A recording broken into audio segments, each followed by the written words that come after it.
We all know that feeling when you walk out into the garden in the morning and everything looks exactly as it should.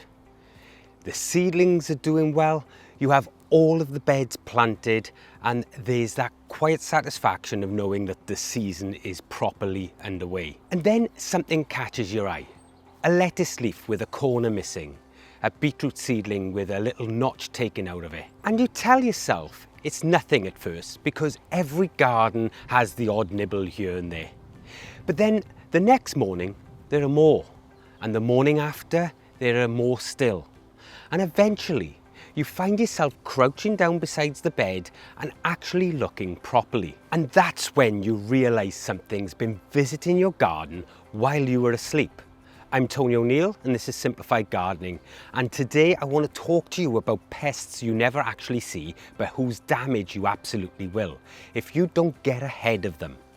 I remember a spring a few years back. It was early May and I just transplanted a row of young lettuce into a garden bed with a few trays of brassica seedlings hardening off alongside them. Everything had settled in nicely. The soil was moist, the leaves were standing upright, and I genuinely thought the season was going to run smoothly for once. Then I came out the next morning and one of the lettuce had been worked over. Not completely, just enough holes to make you stop and look twice.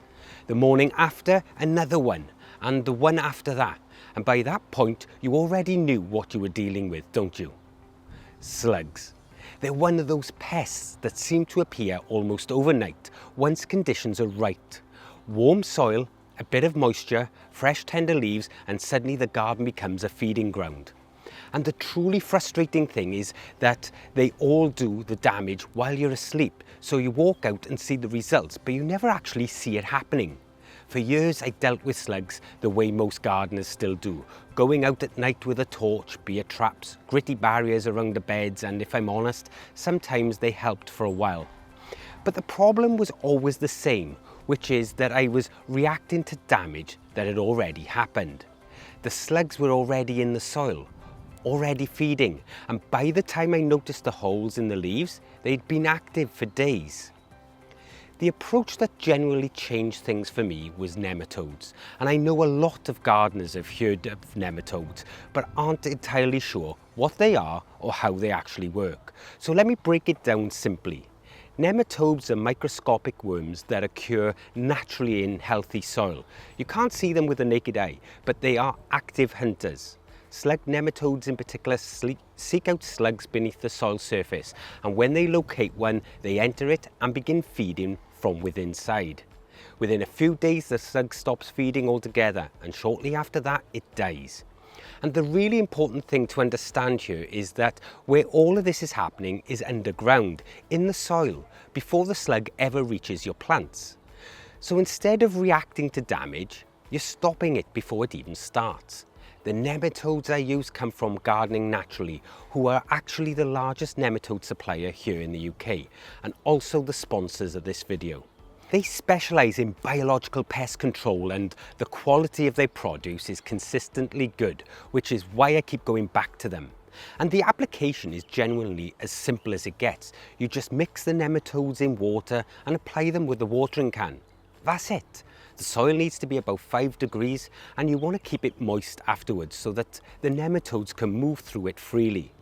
But beyond that, there's very little to it. What surprised me the first time I used them was how quiet the change was. There was no dramatic moment, no overnight disappearance of the pests. You just gradually stop seeing new damage. The leaves stay intact. The plants keep growing, and at some point you realise the problem's been dealt with entirely beneath the surface, which is a really satisfying thing when you think about it. Now, slugs are not the only thing working underground, and there's another pest I want to talk about because it shows up in a completely different way. And it's one that catches a lot of gardeners completely off guard.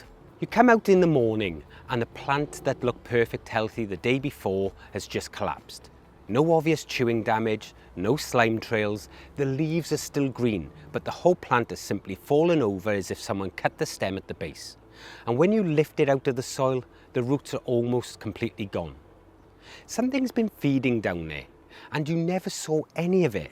That is almost always leatherjackets, and the reason most people don't know about them is that you so rarely see the pest itself.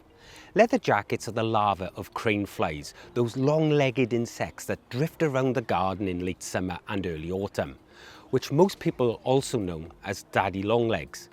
Those adults lay their eggs in the soil, and when the larvae hatch, they live underground and feed on the roots and stems. And they are particularly damaging to young plants because a mature plant can sometimes absorb some root damage and recover. But a seedling or a fresh transplant really can't. One bite in the wrong place and the whole thing is gone. Lettuce tends to be one of the first crops they go for, where they chew the stem right at the base or destroy the root system entirely. And from the surface, it just looks like the plant wilted overnight with no obvious cause. Spinach and beetroot seedlings are common targets too, and brassicas can suffer badly as well. Leatherjackets will chew through roots and lower stems of young cabbage, broccoli and cauliflower transplants, which leads to either very stunted plants or a complete loss. Root crops aren't safe either, because carrot seedlings can be wiped out before they've even properly emerged. Potatoes can be attacked underground, where the larvae tunnel into the tubers, and that damage almost always leads to rot further down the line. And even strawberries can suddenly collapse when the root system beneath the plant has been destroyed. And because almost all of this is happening underground, by the time you see what's happening above the soil, it's already too late to save that individual plant, which is exactly why getting ahead of leatherjackets matters so much, more than trying to react to them. Leatherjackets nematodes work on the same principle as slug nematodes. They move through the moist soil, searching for larvae, and when they find one, they enter the body and release bacteria that stops the pest feeding. So within a fairly short time, the leatherjacket dies and the population in the soil begins to fall. From your end as a gardener, the garden simply stops losing plants. The lettuce stays upright, the beetroot seedlings stop disappearing, and the crops that were struggling start growing properly again. These also come from gardening naturally with the same simple application. Mix with water, apply to moist soil with a watering can, and keep the ground damp for a while afterwards so that they can do their job. Now, there's a third underground pest I want to cover before we move to above ground, because this one catches container gardeners and anyone growing strawberries particularly hard, and that's vine weevil. The adult vine weevil is a small grey-black beetle that feeds at night, and you'll often notice the characteristic scalloped notching around the edges of leaves as a first sign. But honestly, the adults are the least of your worries. The real damage comes from the larvae, which are small, creamy white, C-shaped, and they hatch in the soil and feed directly on roots. In containers and pots, this is especially devastating because there's nowhere for the root system to escape to. So the larvae can simply work through the whole thing. Strawberries are a classic target, and really anything in pots is vulnerable. Heuchera, begonias, hostas, herbs in containers. You'll have what looks like a completely healthy plant, and then one day it just collapses because the root system has been eaten away from the inside the pot. And by the time you spot it, the damage is usually too much and the plant dies. Vine weevil nematodes are from gardening naturally also, and they deal with this in the exact same way as the others. Applied to moist compost or soil, they seek out the larvae and stop them. The ideal time to apply is late summer or early autumn, when the young larvae are still small and most vulnerable, but they're also effective in spring. So if you're planting up containers or putting strawberries out now, it's well worth treating as you go. So that covers what's happening underground. But of course, pests don't only come from below the surface. A lot of them arrive from above, and this is where physical barriers come in. Cabbage white butterflies drifting across the garden looking for somewhere to lay eggs. Birds homing in on fruit the moment it starts to colour. Insects landing on young brassica leaves. And the simplest and most effective way to deal with all of that is just to stop them reaching the crop in the first place. I use vegetable mesh over my brassicas regularly. The cabbage, broccoli, kale, because without protection, those crops become a magnet for butterflies from the moment you plant them out. The butterfly lays eggs on the leaves. The eggs hatch into caterpillars, and the caterpillars can strip plants very quickly. But if you put the mesh over the crop before the butterflies arrive, they simply can't land on the plants. The eggs never get laid and the problem never begins. It really is as simple a solution as you find in the garden. Bird netting works on the same idea, but for fruit, and if you grow strawberries, currants or blueberries, you'll know that the moment the fruit starts colouring, birds seem to appear from absolutely nowhere. They're not being difficult, they're just doing what birds do. But a simple netting barrier means you actually get to harvest what you spent the season growing, which feels like a fairly reasonable ask. The hoops and netting I use here are also from Gardening Naturally, and I've been particularly impressed with their square hoop system.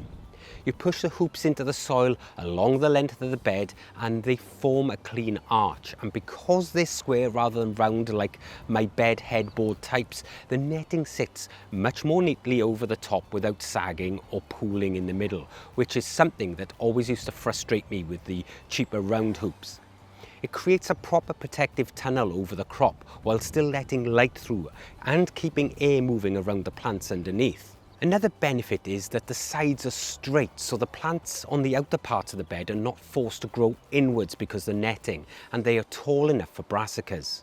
And for fruit on a larger scale, their fruit cages work on the same principle but cover a much bigger area.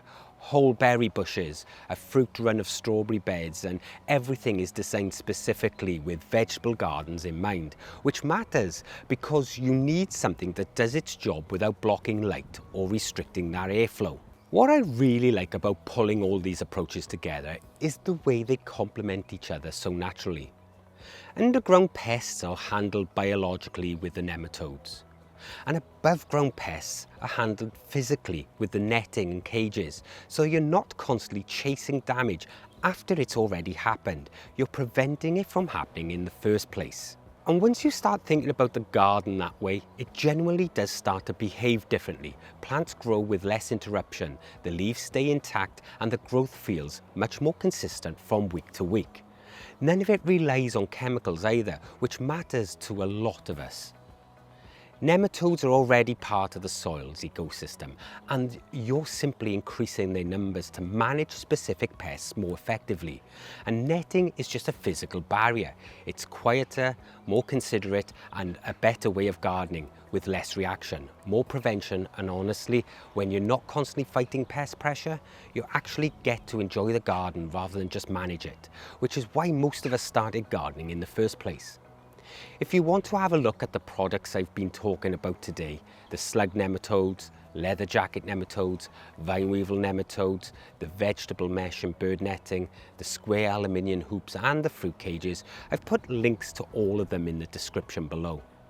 Gardening Naturally also run a pre-order system for nematodes, so you can schedule your treatments across the whole season and make sure you're applying them at the right time of the year, which takes a lot of the guesswork out of it. Have a look and see what fits your garden, because at the end of the day, the goal here isn't just dealing with pests, it's giving your plants the best possible chance to do what they're supposed to do: grow. I'm Tony O'Neill and this is Simplified Gardening. I'll see you in the next one. Bye.